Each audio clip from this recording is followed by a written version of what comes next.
Donc, comme cela a été annoncé, ce miracle dans l'évangile de Marc, que nous allons voir au tout début, dans le chapitre 2, versets 1 à 12, est bien connu. C'est le paralysé qui va, à cause de la foule, être transporté sur le toit de la maison et déposé aux pieds de Jésus après que les hommes aient fait un trou dans le toit. Et nous lisons cela dans la version second, 21 de Marc 2, les versets 1 à 12 du chapitre 2. Quelques jours après, Jésus revint à Capernaum. On apprit qu'il était à la maison, et un si grand nombre de personnes se rassemblèrent qu'il n'y avait plus de place, pas même devant la porte. Il leur annonçait la parole. On vint lui amener un paralysé, porté par 4 hommes. Comme ils ne pouvaient pas l'aborder à cause de la foule, ils découvrirent le toit au-dessus de l'endroit où il se tenait et descendirent par cette ouverture le brancard sur lequel le paralysé était couché. Voyant leur foi, Jésus dit au paralysé, « Mon enfant, tes péchés te sont pardonnés. » Il y avait là quelques spécialistes de la loi qui étaient assis et qui se disaient en eux-mêmes, « Pourquoi cet homme parle-t-il ainsi, il blasphème? Qui peut pardonner les péchés si ce n'est Dieu seul ?» Jésus sut aussitôt dans son esprit qu'ils raisonnaient ainsi en eux-mêmes. Et il leur dit, « Pourquoi raisonnez-vous ainsi dans vos cœurs? Qu'est-ce qui est le plus facile à dire aux paralysés? Tes péchés sont pardonnés, ou lève-toi, prends ton brancard et marche. Afin que vous sachiez que le Fils de l'homme a sur la terre le pouvoir de pardonner les péchés, je te l'ordonne, dit-il au paralysé, lève-toi, prends ton brancard et retourne chez toi. Aussitôt, il se leva, prit son brancard et sortit devant tout le monde, de sorte qu'ils étaient tous très étonnés et célébraient la gloire de Dieu en disant « Nous n'avons jamais rien vu de pareil. »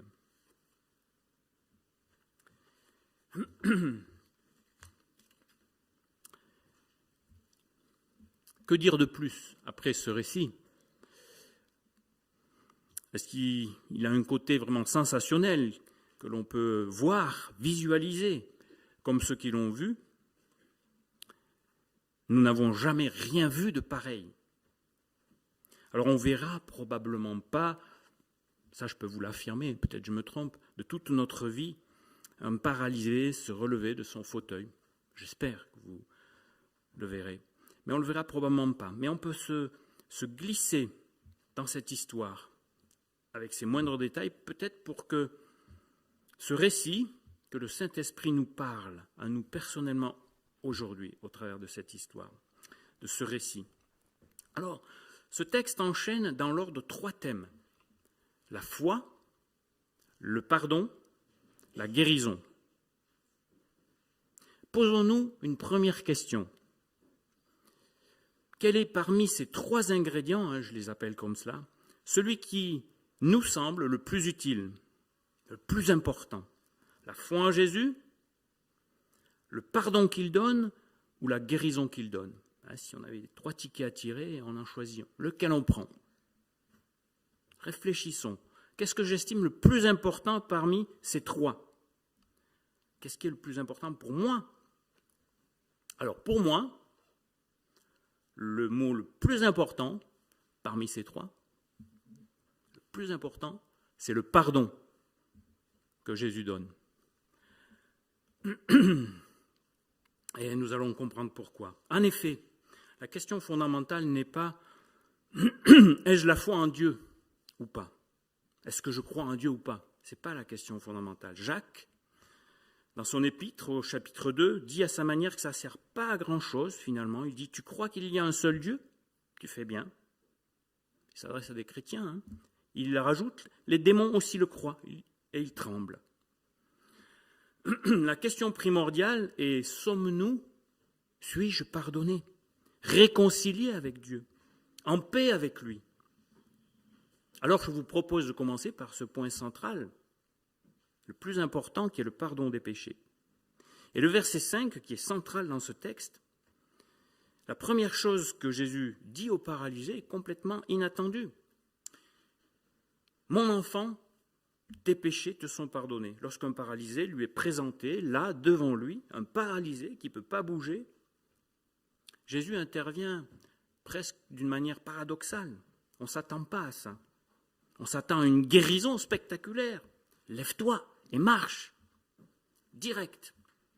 Mais la première chose que Jésus fait, c'est de lui accorder le pardon de ses péchés. On ne comprend pas très bien le lien de cause à effet qu'il y a entre la foi que Jésus a reconnue au début du verset 5 et le fait qu'il accorde au paralysé, en premier lieu, le pardon de ses péchés. Alors on aimerait connaître un petit peu son histoire à ce paralysé, mais de lui, on ne saura pas grand-chose. Les projecteurs ne sont pas sur lui, mais sur Jésus-Christ, avec son pouvoir de pardonner les péchés. Ce paralysé va sortir de l'anonymat, mais en mode flouté, un petit peu comme à la télévision, quand les visages sont floutés, qu'on veut garder l'anonymat d'une personne. Il n'a pas de visage, pas de nom. On ne sait pas s'il est jeune, s'il est vieux, il ne s'exprime pas. Il va vivre pourtant une journée sensationnelle, décisive, inoubliable au contact de Jésus. Le flou qui l'entoure ne diminue en rien l'importance qu'il a aux yeux de Jésus. Qu'il ait beaucoup ou peu à se faire pardonner, on ne le saura pas non plus, mais Jésus va gommer l'ardoise d'un seul coup, sans entrer dans les détails. Et c'est bien que ça soit comme ça. Jésus n'embarrasse pas cet homme devant la foule. Jésus ne parle pas de son passé, ni de son présent. Il ne lui demande aucune confession. Il lui donne le pardon et la paix que cela apporte avec.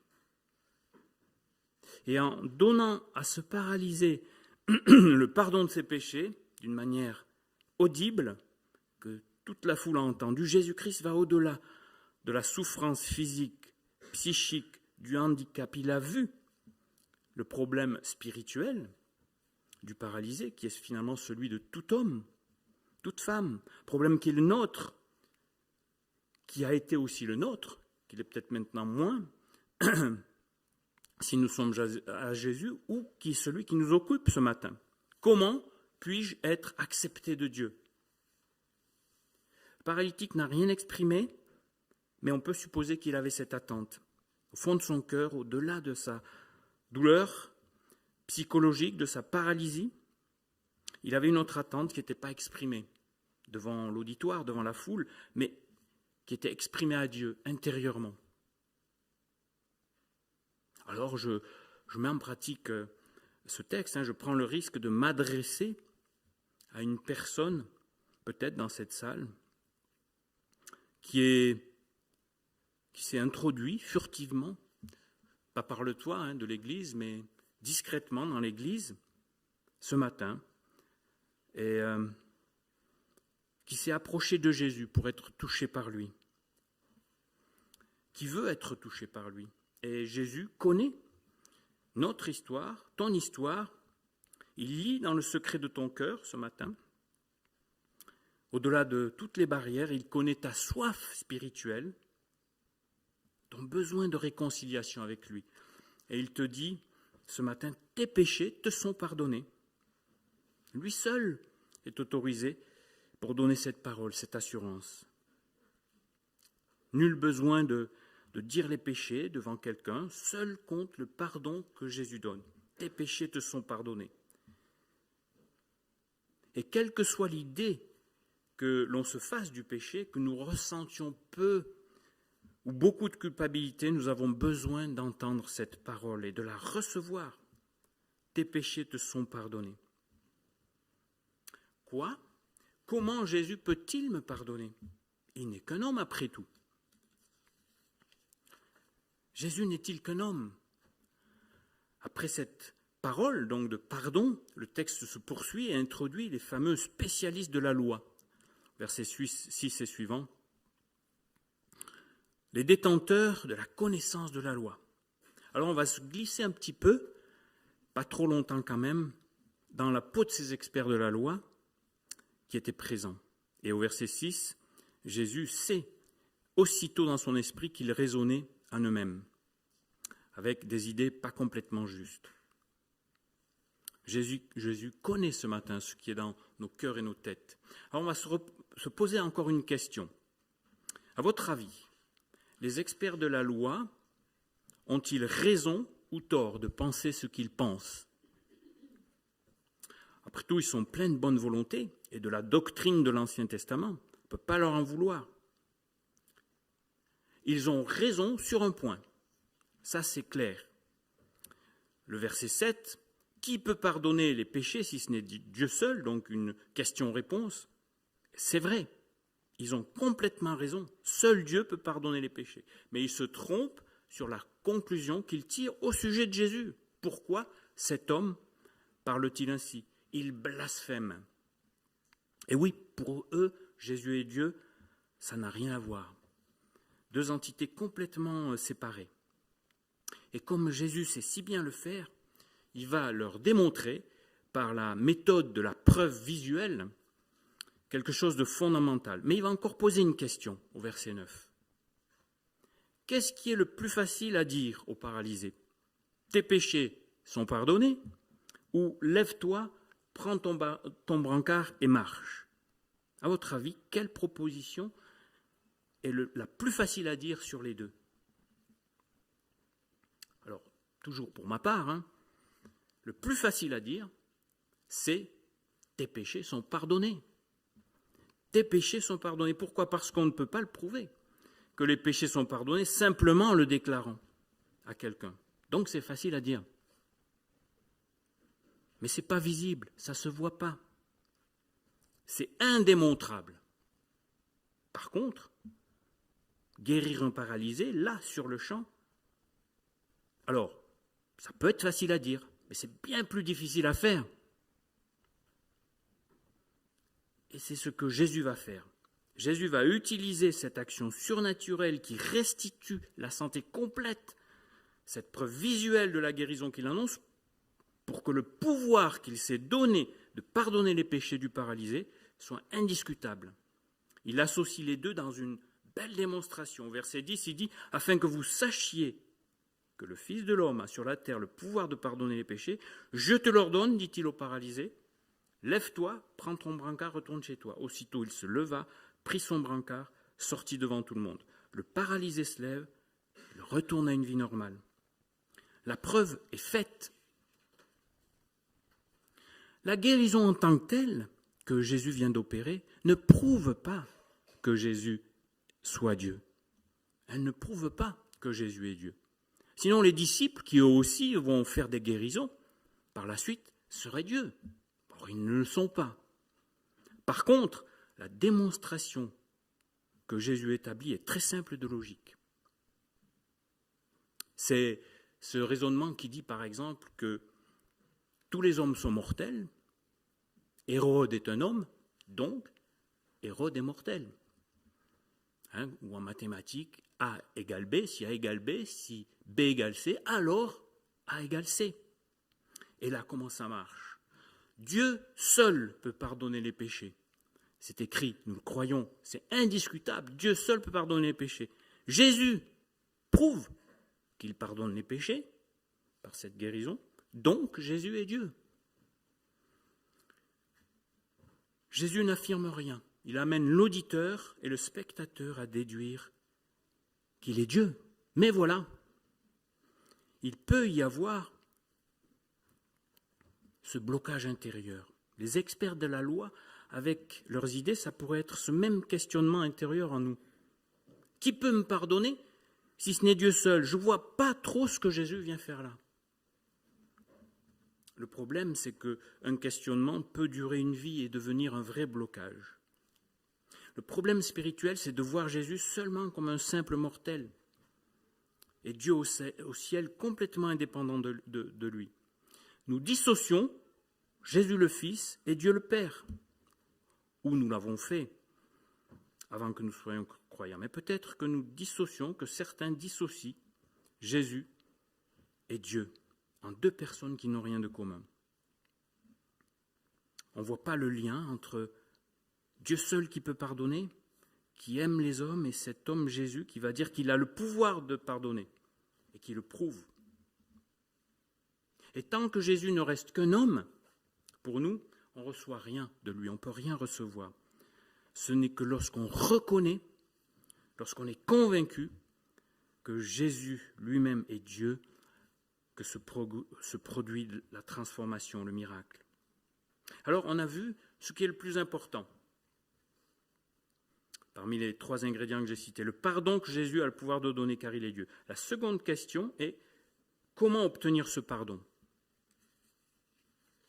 On retourne au premier ingrédient, la foi. Et pour cela, on regarde dès le début du récit. Nos yeux voient une foule agglutinée autour de Jésus dans la maison. Il est impossible d'entrer. On peut entendre Jésus qui leur annonçait la parole. On ne sait pas ce qu'il annonce. Mais alors que Jésus parle et que la foule écoute, quelque chose est en train de se passer. Et c'est aussi pour cela que nous nous rassemblons les dimanches autour de la parole de Dieu, pas seulement pour écouter de beaux récits et de belles histoires, mais pour que dans cet exercice d'écoute, quelque chose se passe dans notre vie, dans celle des autres, et pour rendre gloire à Dieu. Et alors que Jésus enseigne, des débris commencent à tomber du plafond. Et un brancard, avec quelqu'un complètement allongé dessus, immobile, atterrit avec souplesse devant Jésus, au pied de Jésus. Et Jésus, peut-être, lève la tête, aperçoit 4 visages complètement en sueur, concentrés à tenir chacun son côté du brancard, peut-être par une corde. Et au verset 5, la première partie du verset dit « Voyant leur foi, Jésus dit aux paralytiques ». Alors plus littéralement traduit, « Ayant vu leur foi ». Jésus dit aux paralytiques. Ça permet de mieux prendre son temps dans l'action, de voir la séquence d'action. Ayant vu leur foi, Jésus dit, etc., etc. Alors Jésus voit la foi au travers d'actes de foi. Il voit de ses yeux d'homme. Il ne se contente pas de savoir en esprit que nous avons la foi, comme il a su dans son esprit ce que pensaient, comment raisonnaient les spécialistes de la loi. La foi qui permet de s'approcher de lui, de se connecter à lui, d'attendre son intervention, est une foi qui se traduit en acte, par un acte. Acte qui ici est d'une part communautaire, 4 hommes qui décident d'agir et de prendre des risques pour le paralysé, et aussi un acte individuel, le paralysé qui a accepté d'être accompagné et porté par d'autres jusqu'à Jésus. Posons-nous encore une question. J'attends peut-être que Jésus agisse dans ma vie, mais avant qu'il agisse, est-ce qu'il attend peut-être quelque chose de moi? Que je fasse quelque chose? Une démarche particulière, passer peut-être plus de temps devant lui, moi ailleurs, faire quelque chose ou ne pas faire quelque chose, accueillir ou abandonner quelque chose, aller vers quelqu'un ou s'éloigner de quelqu'un, un acte de foi. Tout simplement, un acte qui se voit. Et Jacques, toujours, dans son épître, a bien compris ce principe. Il dit « Mes frères et sœurs, que sert-il à quelqu'un de dire qu'il a la foi s'il n'a pas les œuvres ? Cette foi peut-elle le sauver ? En effet, de même que le corps sans esprit est mort, de même la foi sans les œuvres est morte. C'est l'œuvre qui rend la foi vivante, active. C'est l'acte de foi. On peut être sûr d'une chose, si nous ne savons pas ce que Jésus va faire en priorité lorsque on met notre foi en action, notre foi en lui en action, nous pouvons être sûrs qu'il voit notre foi et va y répondre. La paralysie n'est pas un motif suffisant pour rien faire. Le paralysé a fait quelque chose malgré sa paralysie. Il a fait quelque chose malgré sa paralysie. L'inaction peut être une forme de paralysie. Cependant, on peut toujours initier une démarche, une demande. Être dans l'attente de la foi ne signifie pas ne rien faire et s'attendre à Dieu simplement. Dieu ne fera jamais à notre place ce que nous pouvons et sommes appelés à faire avant qu'il agisse. Alors la foi se manifeste par des petits pas, mais qui nécessitent un effort. On parle souvent d'attente de la foi, de s'attendre à Dieu sans rien faire, de se reposer en lui. Oui, mais l'attente de la foi, le repos en Dieu, c'est après avoir fait le pas de foi nécessaire. Ce que nous avons, nous, le pouvoir de faire. Et si la foi est personnelle, je répète encore une fois, elle n'est pas forcément destinée à rester seule dans son coin. Jésus dit bien au verset 5, « Voyant leur foi ou ayant vu leur foi, il dit au paralytique. » Il va agir sur le paralytique. Une démarche de foi, c'est aussi d'être accepté, d'être porté par les frères et sœurs, de sortir de son silence, de demander de l'aide pour réduire cette distance qui peut nous séparer de la présence de Dieu. Alors c'est peut-être une lapalissade, mais si cet homme n'était pas venu ce jour-là à Jésus, par un moyen pas très orthodoxe, Jésus ne l'aurait pas guéri, Jésus ne l'aurait pas pardonné ce jour-là. Il serait toujours immobile, sans paix intérieure. Jésus avait en réserve ce pardon pour lui et la guérison qui en résulte. Mais la foi seule de cet homme et de ses 4 porteurs, sans acte, serait restée vaine quant au salut, comme dit Jacques. Pour finir, ce paralysé, finalement immobile sur son lit, nous fait penser à Jésus-Christ qui a été immobilisé lui aussi sur la croix, une croix. Et quand le paralysé s'est levé, s'est relevé de son brancard à la parole de Jésus, fait penser à Jésus qui est sorti aussi de son immobilité dans le tombeau. Il est passé de la mort à la vie. Alors arrêtons-nous juste un instant pour fixer notre pensée sur la croix, où Jésus meurt pour nous. Ce n'est pas qu'un homme, c'est Dieu qui donne sa vie d'homme pour nous sur la croix. Réalisons que c'est vraiment Dieu qui meurt pour nous. Donc, Dieu nous aime. Et imaginons-le, Jésus sortant du tombeau 3 jours après. Il a prouvé ce qui avait été annoncé sur lui et ce qu'il avait lui-même annoncé. Il a vaincu la mort, il a payé notre dette. Il veut nous donner le pardon de nos péchés. Pour que ce pardon soit reçu, Jésus veut voir notre foi en acte. Jésus te voit ce matin, il voit ta foi, puisque tu es venu jusqu'à lui dans cette église. Il te dit alors, tes péchés te sont pardonnés. C'est une assurance. Accueille cette parole si ce n'est pas déjà fait. Et si tu es chrétien déjà, si tu es dans l'attente d'une action de sa part, demande-lui s'il n'y a pas quelque chose que tu dois faire d'abord pour qu'il agisse, pour lui montrer ta foi. Il la connaît, mais il veut que tu lui montres ta foi. Alors il agira sûrement. Amen.